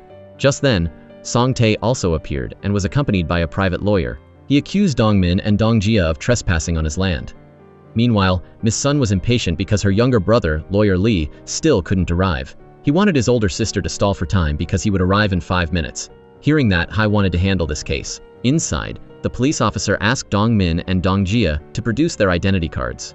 Young Ran was worried because her identity card was fake. As she was about to give it to the police officer, Hae rushed in to call for help, saying that a madman was chasing her. The police immediately turned to ask about Hae and take her statement. She testified ramblingly to stall for time waiting for Lawyer Lee to arrive. A moment later, Lawyer Lee was here to work, and Hae quietly shrank from there. This Song guy then took out a picture of Dong-min and Young Ran illegally trespassing on his land. According to criminal law, Lawyer Lee believed that a crime was only established when there was a deliberate element, and negligent errors were not punished. At the same time, according to the Supreme Court, the crime of trespassing was only established when there was a clear intention to trespass, while the 2 people here had no such intention. Lawyer Lee then extracted the land registration map. Through this, it can be seen that the iron fence was erected on the land of the kindergarten. Because of this iron fence, Young Ran's shirt was torn, a shirt worth millions of won. So he asked Song Tae to prepare compensation for her physical and mental damage. Hearing this Song Tae guy began to tremble. On the other side, Seon-young was present at the press conference. She announced that her younger brother Sun Gu wouldn't be able to come, as he had attempted to take his own life this morning and was currently hospitalized. Sun Gu lost his parents when he was young and had been undergoing psychiatric treatment for a long time. After my mother passed away in a sudden accident, the stepfather he trusted and relied on also took his own life with a gun. Pressure from running the company, along with excessive public criticism, made him unable to withstand the psychological pressure and intended to end his life. Sean Young played her role with fake tears. She apologized to everyone on behalf of her younger brother. At the same time, she promised to do her best to lead the Gasong Corporation back to its position. Reporters kept asking about Sanggu's condition, but she refused to answer, a step of a fake fox that no one could have expected. Meanwhile, Sanggu's people were hunting down Young Ran, following Lawyer Lai, and they had found the town, but he had lost them on the way. At the same time, Sanggu saw Lawyer Lai and Young Ran coming out of the police station, and they ran downstairs, but everyone had left. Young Ran then stopped by the supermarket to buy something and saw Sanggu and his gang, and she quickly ran away. They took out a picture of Young Ran and asked the owner, but she said that she had left. But Sanggu's people still turned to threatening the owner. And seeing that, Young Ran began to reveal herself. Then she quickly ran away from their pursuit. Outside, Dongmin was waiting here, so she jumped into the car. They still refused to give up and continued to follow them. After running for a while, they also stopped Dongmin's car. Immediately, the two got out of the car to respond to them, and the two were facing more than a dozen guys on the other side. Seeing that, Sanggu told the debt collector to take action. In return, he promised to pay 2 billion. The debt collector took out a knife and intended to attack Young Ran, but unexpectedly the police were here, so he couldn't. Both sides immediately got into the car to escape because they didn't want to get into trouble. On the way back, Young Ran apologized to Dongmin, saying that because of her, everyone around her was in danger, and maybe she should leave the village. At the same time, Sanggu was also running away, but he got lost. And being in a tense situation, he took out medicine to drink, but it accidentally fell on the floor. He reached out to pick it up and accidentally went into the next lane. A car came, and he steered and crashed into a tree on the side of the road. On the other side, Dongmin took Young Ran to see the sea. He called this sea Mandivar of Muchang. Coming here, there's no need to think about anything and just look at the sea. Dongmin really didn't want Young Ran to leave. He advised Young Ran to continue living under the identity of the teacher. He also revealed that his son liked the teacher more than anyone. At the same time, he promised to protect Young Ran no matter what happened. Young Ran wondered why he wanted to protect her and why she could trust his words. Or should I write a contract to make sure you're satisfied? He didn't answer, so he took it as an agreement. On this side, Seon Young went to find Ms. So Young. She ordered her secretary to tell Lawyer Lee that if Young Ran didn't show up, she would kill this mother of hers. A tycoon's wife fled to a small rural village but was discovered by her greedy mother. She didn't care about her daughter's situation but instead saw her as a cash cow. Yesterday, Young Ran's whereabouts were discovered by the Seon Young and Seon Yu brothers. Fortunately, Dong Min stepped in to help in time. After a fierce battle, he helped Young Ran escape from the pursuers.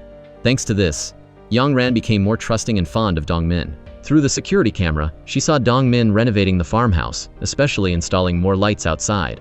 Looking at his serious expression, Young Ran laughed warmly. It seemed that Dong Min had also begun to develop feelings for her. The next morning, Dong Min didn't drive to the strawberry greenhouse as usual. He followed Young Ran by jogging in the morning, actually to secretly protect her on the way. Today was the day that parents visited the kindergarten class. Hai taught the children ballet. This lesson was praised by all the parents. When it was Young Ran's turn, the principal was worried that she would reveal her true identity, but Young Ran was good at storytelling. By retelling stories from books, she also brought a very interesting lesson. But just as the lesson ended, the police suddenly appeared in front of the classroom. They brought someone with them, who turned out to be Du Jian's mother. She excitedly rushed to hug her daughter tightly, looking no different from a good mother who hadn't seen her child in a long time. But when the students and parents left, her selfish nature was immediately revealed. At the farm, she showed her daughter the wound on her face, saying that it was all caused by Seon Young. The day before, Seon Young had kidnapped Young Ran's mother, then called Lawyer Lai and threatened that if Young Ran didn't show up, her mother's life would be in danger. But at that time, Lawyer Lai had coldly hung up the phone, weighed it carefully, and didn't tell Young Ran. Knowing that her daughter wouldn't come to rescue her, while being held captive, she promised Seon Young that as long as she was released, she would do anything, even harm her own daughter. Now she shamelessly laughed at the fact that her daughter had married an old man, believing that her daughter was doing this for her own benefit. To extract money from her daughter, she blatantly stayed at the farm. To guard against this scheming mother, Young Ran secretly installed a security camera, pointing directly into the house. Outside, Haiji happened to overhear the argument between Young Ran and her mother. She immediately sent a message to someone. Because of her mother's appearance, Young Ran's mood became heavy. Dong Min's son, the boy Yuan, was very perceptive. He realized that the teacher's mood wasn't good and gave Young Ran a delicious candy. Looking at the innocent child in front of her, Young Ran became even more attached to this village. Hai Jiji returned to the farm. She secretly took some money from Young Ran's suitcase, but was caught by Young Ran's mother, and the two immediately scuffled. At this time, Young Ran entered. She didn't blame Hai Ji for the theft.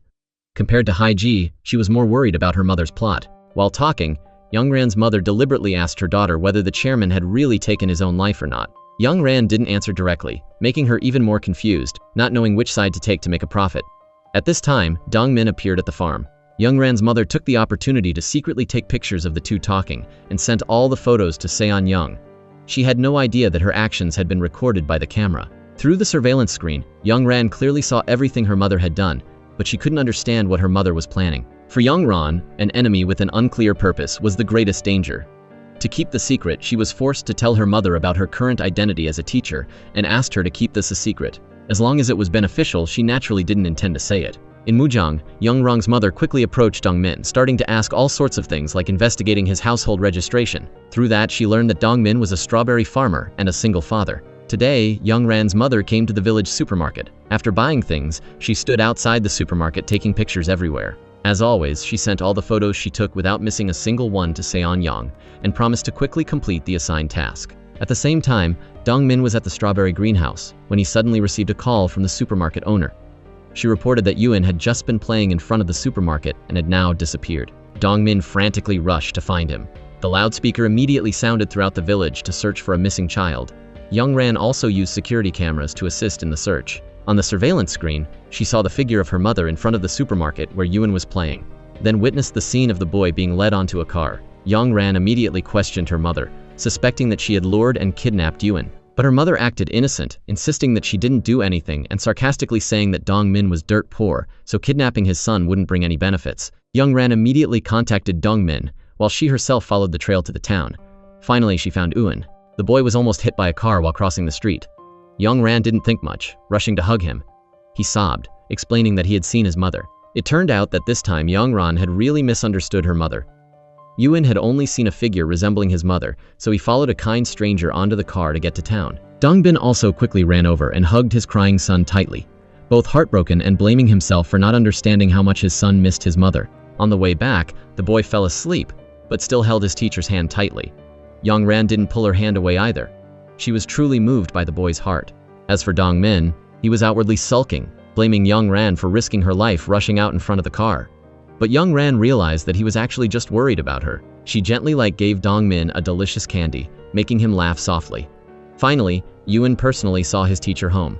Knowing that the boy always missed his mother, Young Ran gently talked to him. She also greatly admired Yuan. Although he didn't have his mother by his side, he had a father who loved him wholeheartedly. Thanks to Young Ran's comfort, the sadness in the boy's heart gradually disappeared. Meanwhile in Seon Yu woke up and discovered that he was being locked up in a mental hospital. In the past, his father and Seon Young had also experienced something similar. The person who locked up his father was their mother. Remembering the old nightmare, Seon Yu almost went crazy. Not long after, Lawyer Lee came to the hospital to meet him. He reminded Seon Yu that the person who put him in here was his older sister, Seon Young. The purpose, of course, was to compete for the company. Not only that, Lawyer Lee also suggested that the two should join hands to cooperate against Seon Young. He promised to help him leave the hospital and also help him sit in the chairman's seat of the corporation. Seeing that Seon Yu was still skeptical, he immediately produced a hospital certificate on which the person signing the name was his older sister. Seon Yu finally believed him, but he didn't trust Lawyer Lee and resolutely refused to cooperate. However, the days in the mental hospital were truly a torment. After only 2 days, Seon Yu couldn't stand it anymore. He proactively requested a meeting with Lawyer Lee. Lawyer Lee had been standing ready in front of the hospital gate for a long time. When he met him, Seon Yu said that in his hands, he had evidence of his sister's crimes.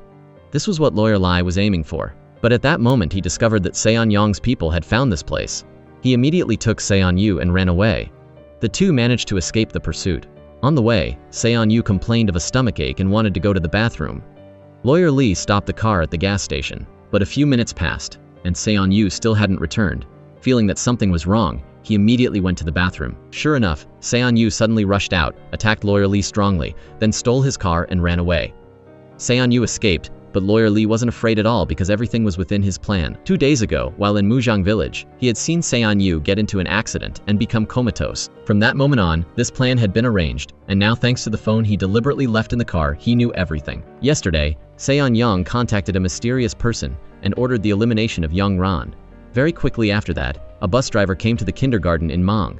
That person's name was Hose. When he first arrived, Hose seemed enthusiastic and honest, but Young Ran wasn't comfortable with the stranger.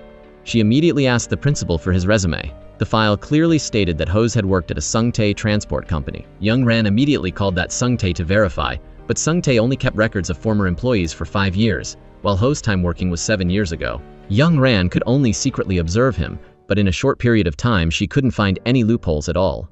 At the same time, another stranger appeared in Mujang village, also a man. It was said that because the village was recently in season, Sungtae had called people to help. When she returned home, Young Ran caught her mother secretly taking money from the bed. Her mother, claiming to be the mother-in-law of the chairman of the corporation, demanded that her daughter give her 10 million won each month to shut her mouth. Young Ran understood that this game of pretense must end quickly. Just when there was new progress on the Son side, Lawyer Lai was still waiting in the hotel parking lot. Finally today, he saw Seon Yu contacting his sister Seon Young. Lawyer Lai eavesdropped and discovered that Seon Yu demanded that his sister hand over all the shares in her hand and threatened that he had a video of her killing someone. The person murdered by Seon Young was chairman's daughter. Seon Young indeed began to panic, ordering her subordinates to immediately bring Seon Yu to meet her. Lawyer Lai contacted Young Ran, reporting the current progress, saying that as long as she obtained evidence of Seon Young killing the chairman's daughter, Young Ran would be the ultimate winner of this game. Ending the call, Young Ran checked the camera that she had installed at the intersections, discovering that one camera had been smashed. She immediately went to that place to find the person who had broken the camera. Sure enough, that person was still at the scene. Young Ran intended to control him, but the other party attacked violently when Young Ran was about to be unable to resist. Fortunately, at the crucial moment, Dong Min had arrived in time. Seeing that, the guy ran away. Young Ran and Dong Min immediately chased after him, discovering that he had escaped into the temporary dormitory of the male labor group.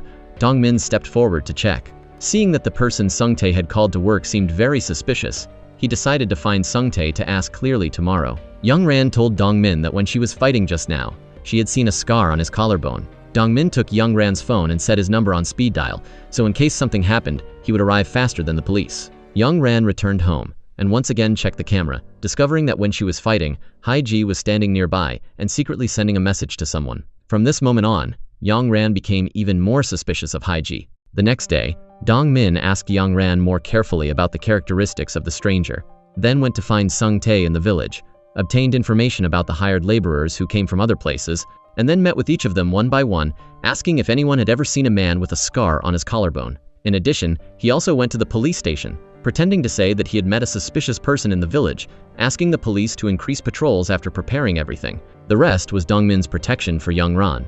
Tonight, Young Ran discovered that the mysterious person had struck again at the security camera. She immediately rushed to the scene. Dong Min also quickly arrived.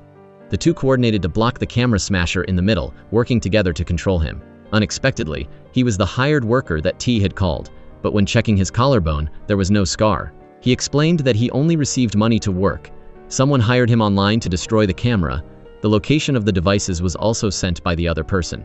According to the phone number in the message, Young Ran called the person behind, unexpectedly hearing a noise from the corner of the alley. Young Ran and Dong Min immediately chased after him, but the person had disappeared without a trace. Young Ran had to call Lawyer Lai, but his phone couldn't be contacted because at this time in Sun, Lawyer Lai had run into trouble. Yesterday, he had ambushed in the hotel waiting for Seon Young to appear, but the person he was waiting for was not Seon Young, but the henchman sent by Seon Young. To prevent Seon Yu from being arrested, Lawyer Lai immediately had an idea and pressed the fire alarm.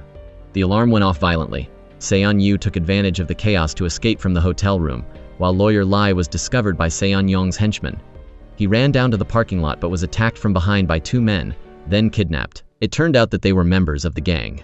Previously, Seon Yu had hired them to find Young Ran, but now Seon Yu was missing and not paying, so they came to Lawyer Lai. Lawyer Lai quickly said that he was also looking for Seon Yu, promising that as long as they helped find him, he would pay them a full 100 million. The group received the deposit and began working and immediately released Lawyer Lai. At this time, Lawyer Lai checked his phone, saw the file of the bus driver that Young Ran sent, and he continued to hire those people, asking them to investigate the driver Hose. As for Seon Yu, he went to a person who made fake passports, requesting that he have a passport in 3 days to escape to Southeast Asia. Meanwhile, the village of Mujang seemed peaceful, but inside the village there was also an undercurrent surging.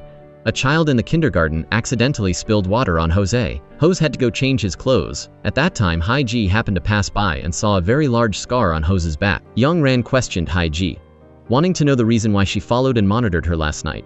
Hai-ji didn't deny it, but Young Ran didn't continue to ask because she had too many headaches, only hoping that Hai-ji would leave Mujang soon. She no longer had the mind to pay attention to Hai-ji, but Haiji's eyes were glued to Ho's as she realized that he was observing Young Ran. Haiji immediately called Dongmin's friend, asking him to call her after half an hour, then proactively approached Ho's, asking him for a ride on the bus when she got off work. Ho's agreed, and on the way, Haiji kept asking him all sorts of things. Each time, Ho's avoided answering, making him even more suspicious. She also paid attention to his shirt. In the hot weather, Ho's buttoned all the buttons. The more she asked, the more tense the atmosphere in the car became. Fortunately, Haiji had prepared in advance. Dongmin's friend had called in time. The call ended, and the atmosphere in the car gradually returned to normal. But as Young Ran and Haiji predicted, Jose was indeed the hitman sent by Seon-young. Seon-young had investigated, knowing that Young Ran had changed her identity, so a different intention arose in her mind. If Jian died with a fake identity instead of as the chairman's wife, she would avoid a lot of trouble and it would be convenient to inherit the property. At this time, Young Ran was worried about Lawyer Lai when her mother called drunk, babbling and telling her to pick her up. Young Ran took Dongmin's car to the village liquor store and saw that her mother was very drunk. She took her into the car and drove straight to the police station but lied to the police that she didn't know this woman. Before leaving, Young Ran gently reminded, "Mom, please sober up, don't let your daughter suffer." Dongmin didn't understand why Young Ran left her mother at the police station. She only gently revealed her feelings of loneliness, saying that when she was in school, she had once intended to steal a pack of sanitary napkins from the supermarket, but then stopped because she knew it was wrong. Since then, she had learned to be tough to protect herself. She had put that item back in its place, but the supermarket owner insisted that she had stolen it and demanded compensation. At that time, her mother came but didn't protect her daughter at all, only saying that she didn't have money for compensation, then told her daughter to go to the juvenile detention center for a while. For a mother like that, Young Ran would never forgive her. At this time, Dongmin understood her feelings. He gently took Young Ran's hand, and together they left the police station. The next day, the whole village organized a football match, and the daytime atmosphere was very lively.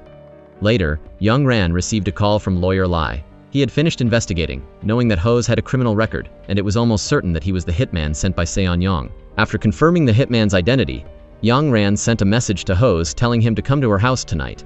Ho's arrived on time but was carrying a can of gasoline. Tonight was the time for him to strike. Young Ran was also ready. She quietly stepped out from the hidden corner, raising her gun and aiming directly at Ho's, but Ho's was extremely fierce and reckless. He immediately counterattacked and controlled Young Ran, then kidnapped her, and then poured gasoline all over the room. But just when he was about to take action, Haiji suddenly appeared, attacking Ho's from behind. Haiji hurriedly rushed to save Young Ran. Unexpectedly, Ho's quickly woke up, holding a knife and stabbing straight towards Haiji. Haiji crouched down, and Ho's pulled the trigger, aiming straight at Young Ran. Fortunately, at the critical moment, Dongmin arrived in time, successfully stopping Ju. In the chaos, he wrestled the gun from the opponent's hand. At this time, the sound of police sirens rang out from afar, and Ju had to abandon his mission and escape. Dongmin learned that Haiji was the one who had called the police. The ambulance had also arrived. Dongmin followed the ambulance to the hospital.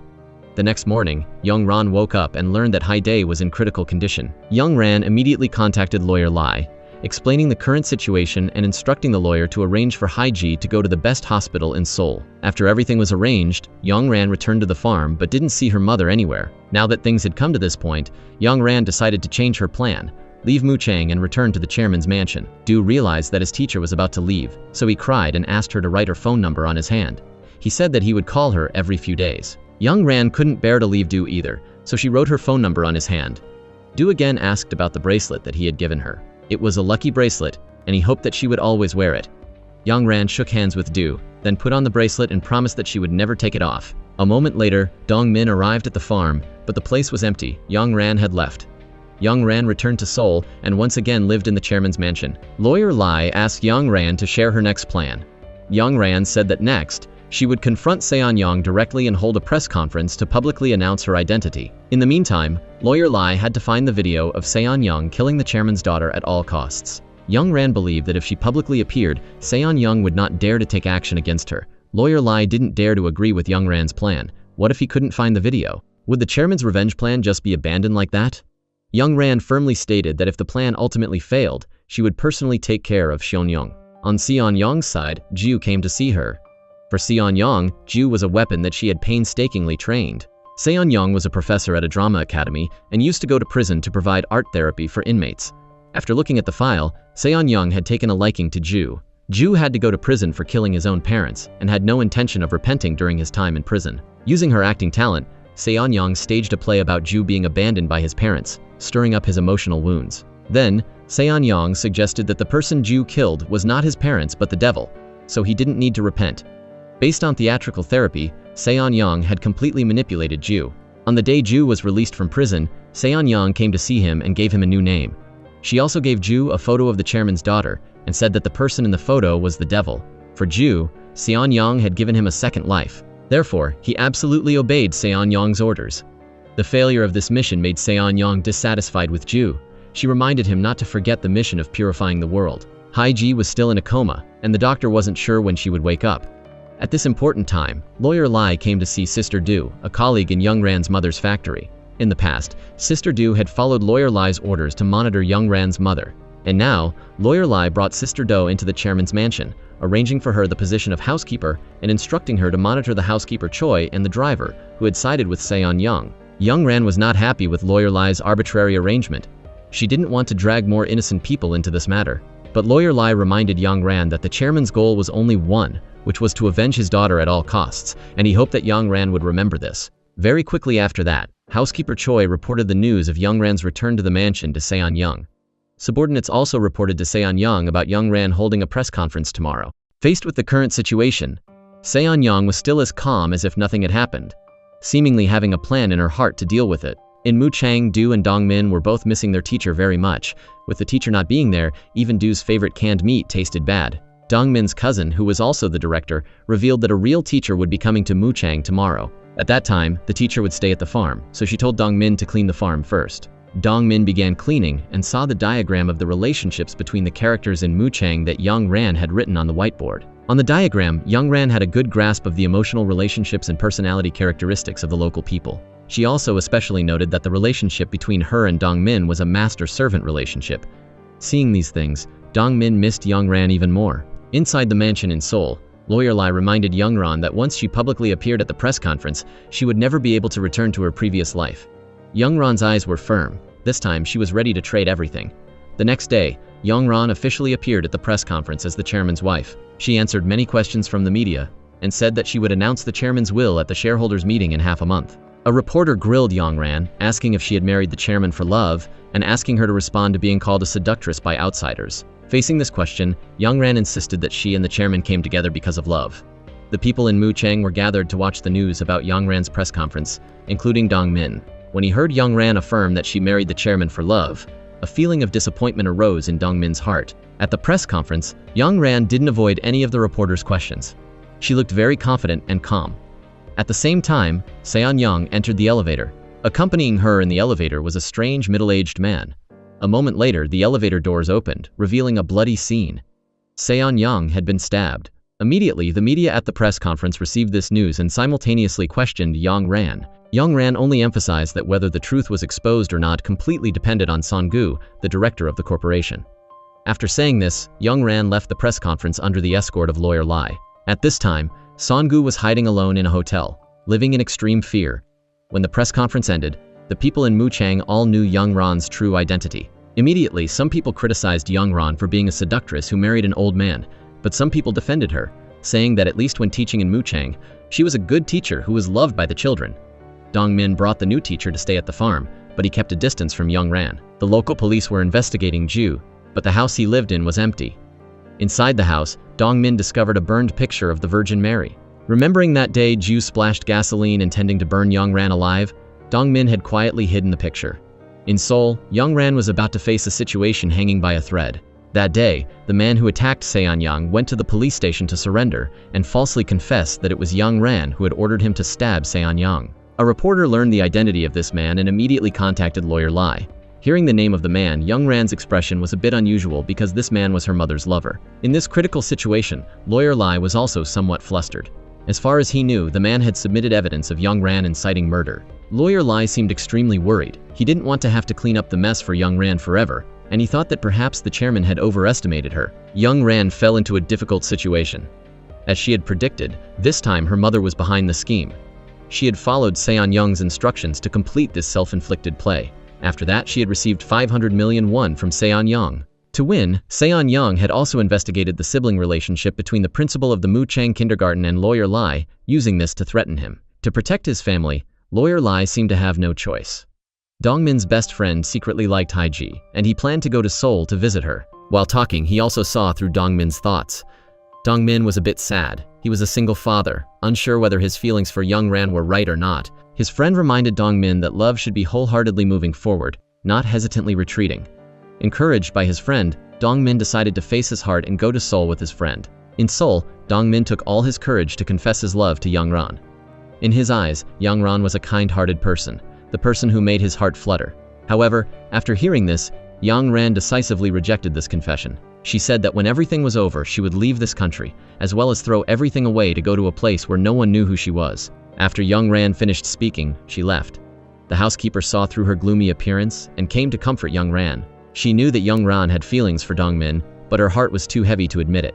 Dongmin returned to the hospital to confide in his friend. The news in the newspapers and on the radio all said that Young Ran was a bad person, a seductress, but the Young Ran he knew was a good person, always shouldering everything alone for fear of hurting others. Dongmin felt sad, not because he was rejected by Young Ran, but because he couldn't do anything for her at this time when she was in a dangerous situation. The next day, the police came to her house and arrested her on suspicion of inciting murder. Young Ran didn't resist. She knew clearly that it was all Seon-young's plan.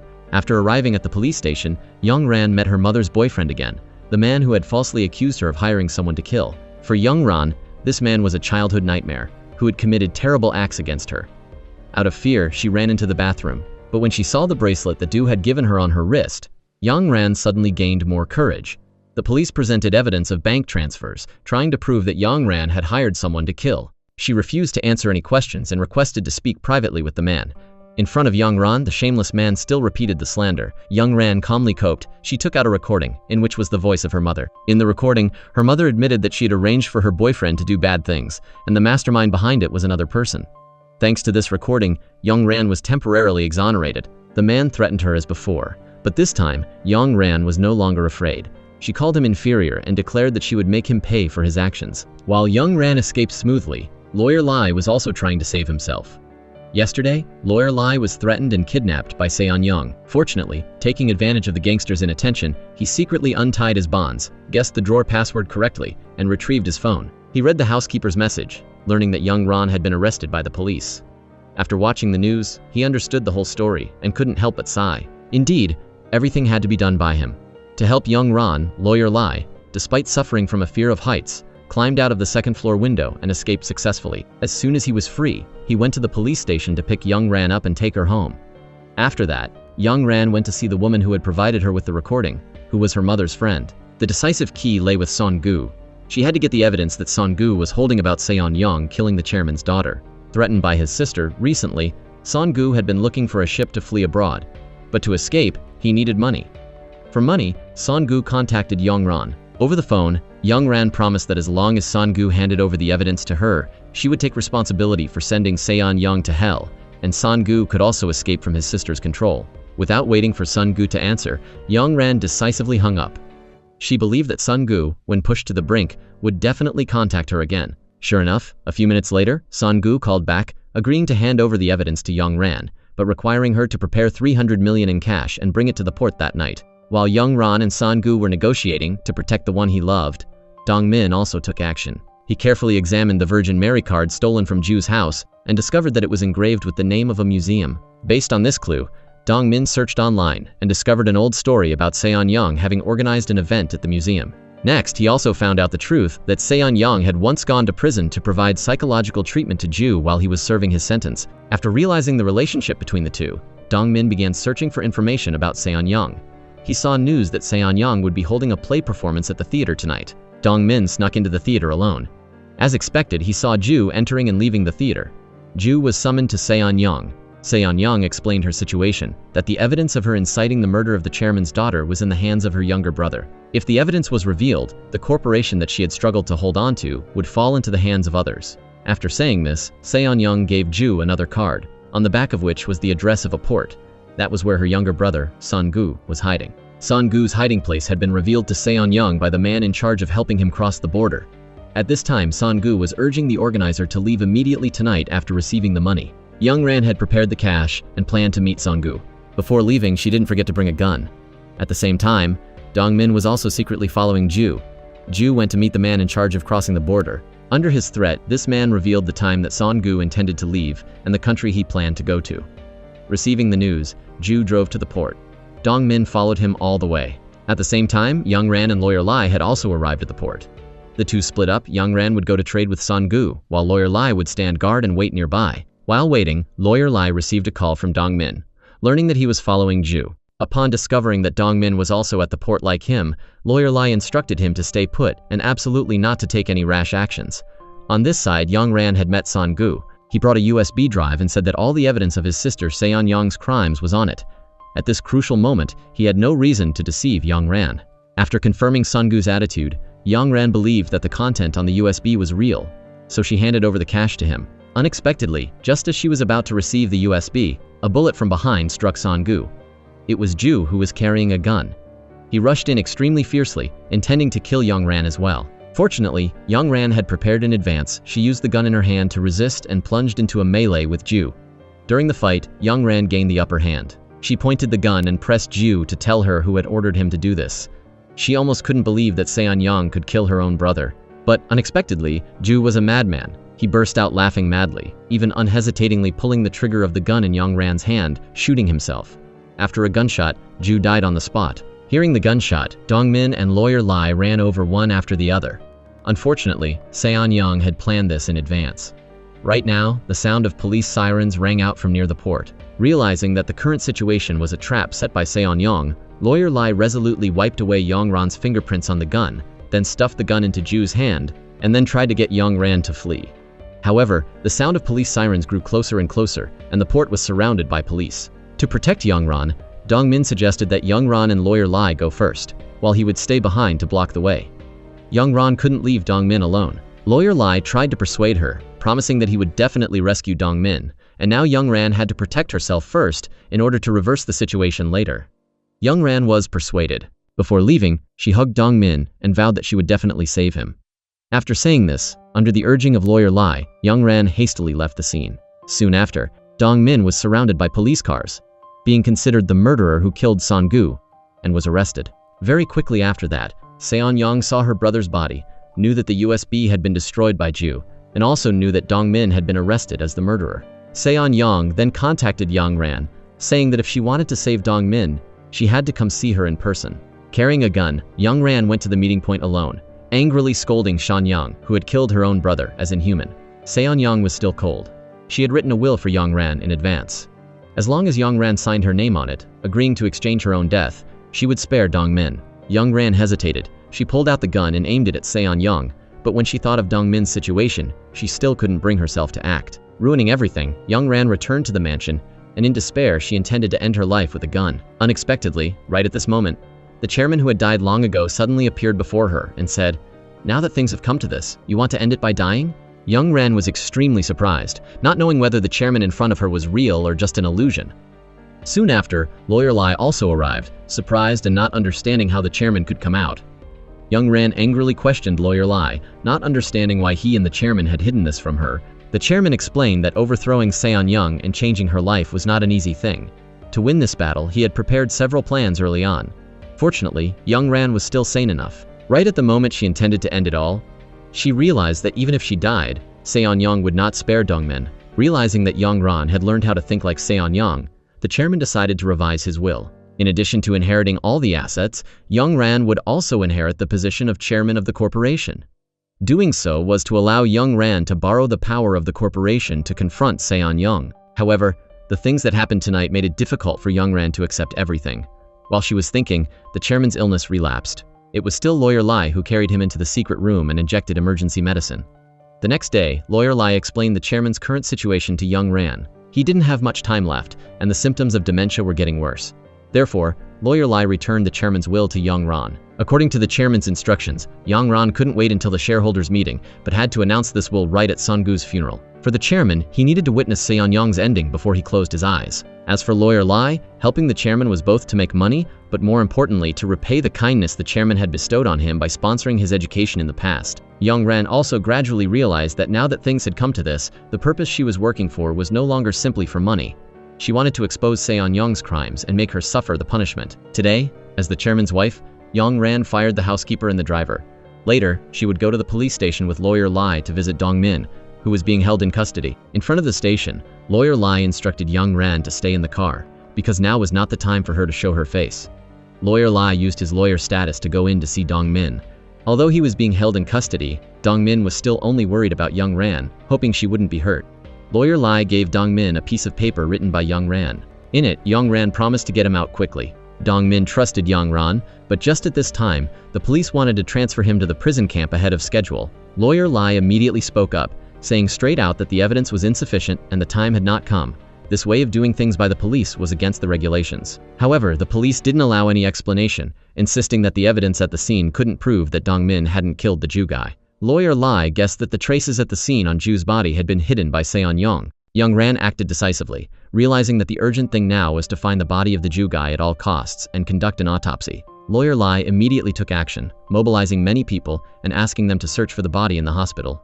Inside the mansion, the chairman was in very good spirits tonight. Young Ran had cooked instant noodles for the chairman. That was the way that Dong Min had taught her. The chairman still remembered Dong Min, remembering that he was a diligent, hardworking, and honest young man. The chairman also said that he trusted Young Ran, and it was because of that trust that he had carried out this plan until now. Young Ran was extremely touched, determined to confront Seon Young to the end. Therefore, Young Ran went to see the housekeeper, the person she trusted the most. Young Ran asked her to help her choose an outfit. At Sungu's funeral tomorrow, she wanted to wear an outfit that everyone would never forget.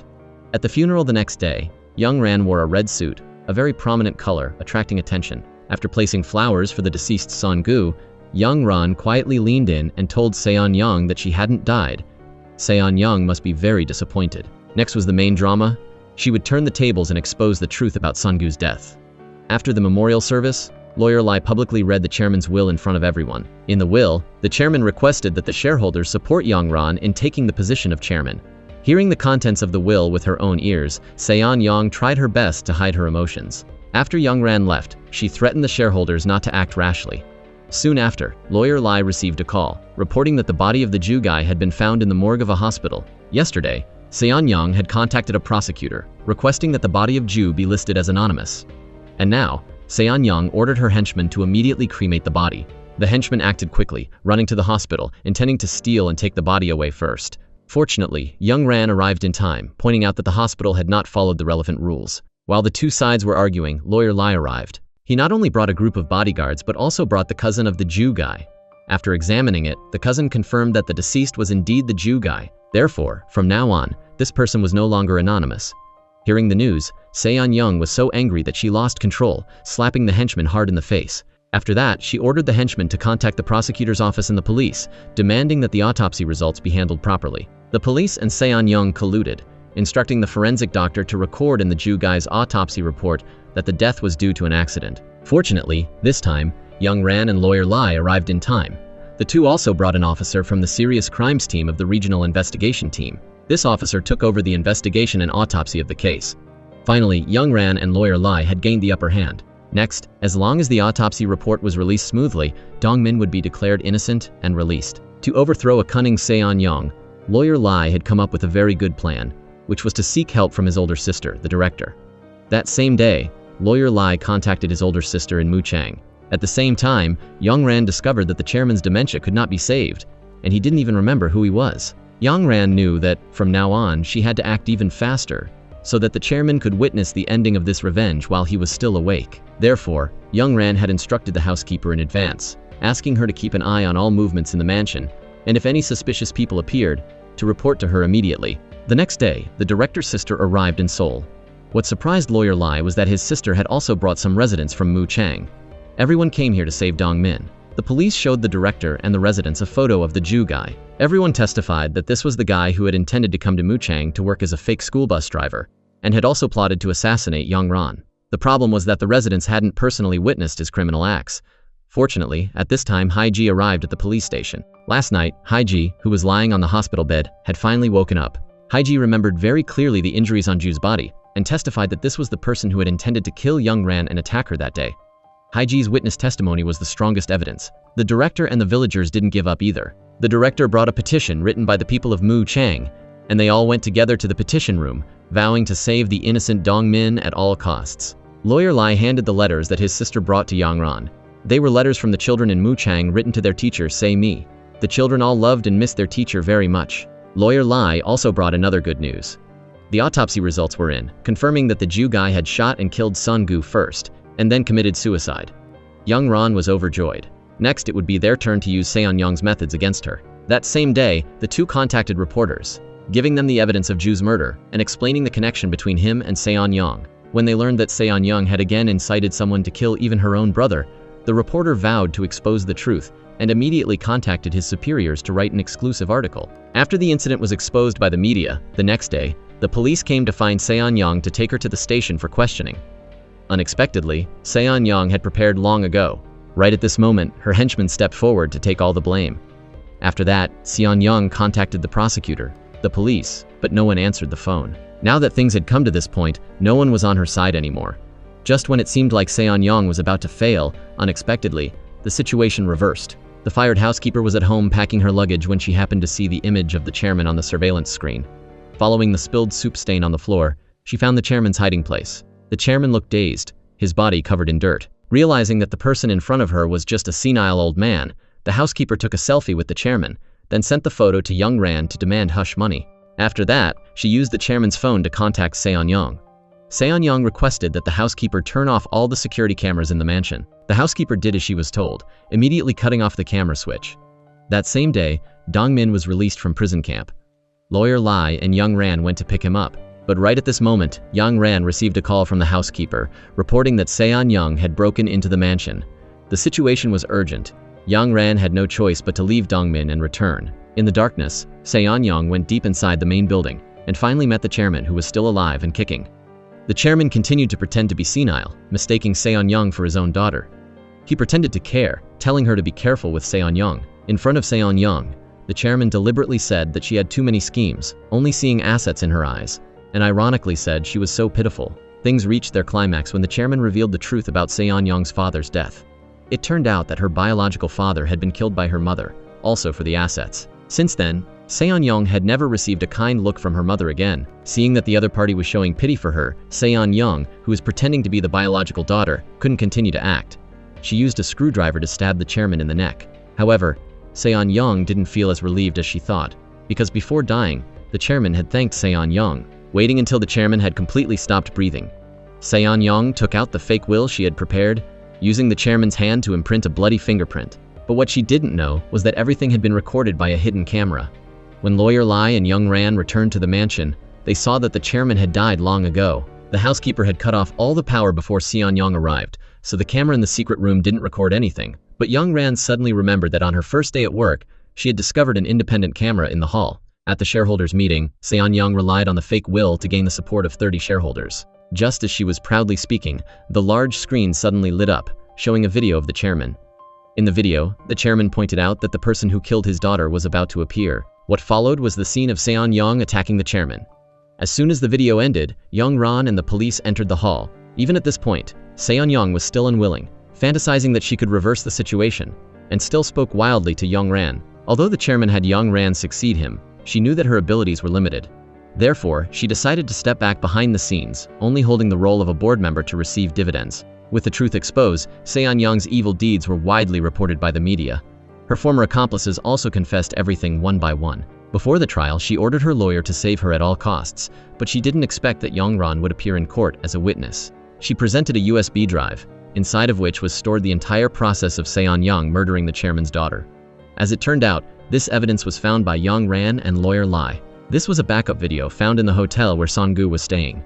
Finally, Seon-young was sentenced to death. Not accepting the sentence, she ordered her lawyer to prepare an appeal, but unexpectedly the lawyer chose to resign right on the spot. With all threats resolved, Young Ran decided to dismantle all the surveillance equipment in the secret room. However, while turning off the camera, she inadvertently discovered a folder that the chairman had left for her. In it, the chairman expressed his regret for dragging her into the revenge war, saying that he would end everything himself and only hoped that she could live happily in the future. At the end of the movie, Young Ran bought back the land of the Muchang kindergarten and gave the school permanent free use.